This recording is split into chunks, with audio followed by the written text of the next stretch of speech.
সময় সংবাদের প্রতিবেদন প্রচারের ১ বছর পর অবশেষে নিজের মাথা গোঁজার ঠাঁই খুঁজে পেলেন বীরাঙ্গনা যোগমায়া মালো।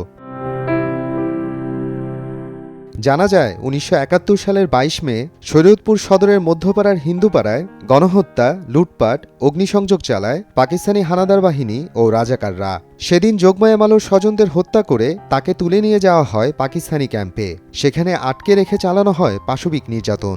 সেই নির্যাতন শেষে ছাড়া পেয়ে যোগমায়া মালো ফিরে আসেন স্বামীর কাছে।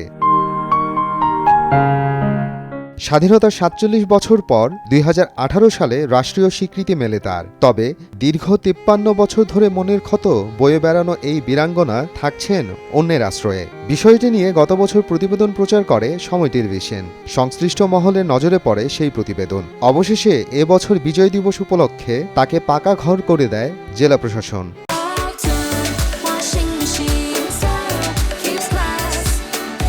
যোগমায়া মালো মহান মুক্তিযুদ্ধে একজন বীরাঙ্গনা। তিনি পাকিস্তানি হানাদার বাহিনীর দ্বারা নির্যাতনের শিকার হয়েছিল।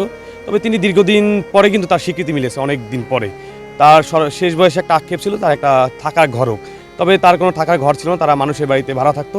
তো অবশেষে শেষ বয়সে এসে তার সরকার থেকে একটা ঘর তাকে দেওয়া হয়েছে। অনেক কষ্ট করছে, গ্রামে মাসে দেখছে পোলাপানলে অনেক কষ্ট করছে, সরকার একটা ঘর দিছে, পোলাপানলে ঘুমায় হের নাম হয়েছে, অনেক কষ্ট করে ঘরটা পাইছি। অনেক যে ঘরের জন্য করছি, তালাশ করছি, আমাকে কাছে আমাকে সবাই ঘর দুয়ার আশায় রাখছে। হারে এত করে নেই, এখানে হার একটা ঘর দিছে। তো ৪৭ বছর যাবৎ এই জিনিস জানতাম না। বাস্তবতা ওনার যে ধরেন ঘরের যে এত ক্রাইং নিড, যখনই আমরা জেনেছি আমরা কিন্তু ব্যবস্থা নিয়েছি এবং ঘর সরকারের তরফ থেকে ঘর তাকে দেওয়া হয়েছে। বীর মুক্তিযোদ্ধা বীরাঙ্গনা যারা আছেন সবসময় সরকারের তরফ থেকে আমাদের যথাযথ সম্মান সবসময় আছে। শেষ বয়সে মাথা গোঁজার ঠাঁই মিললেও বর্তমানে ক্যান্সারে আক্রান্ত হয়ে শয্যাশায়ী যোগমায়া মালো। বীরাঙ্গনা এই নারীর সরকারিভাবে চিকিৎসার দাবি স্বজন ও স্থানীয়দের। অসুস্থ, সে ব্লাড ক্যান্সার হয়েছে, সে মৃত্যুর সাথে পাঞ্জা লড়তেছে। আমার মা ক্যান্সারের রোগী। আমরা তো যদি সরকার তুমি কিছু সরকার যদি কিছু সাহায্য করে।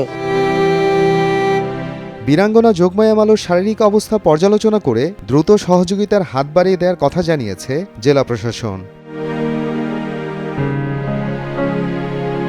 সময় সংবাদ, শরীয়তপুর।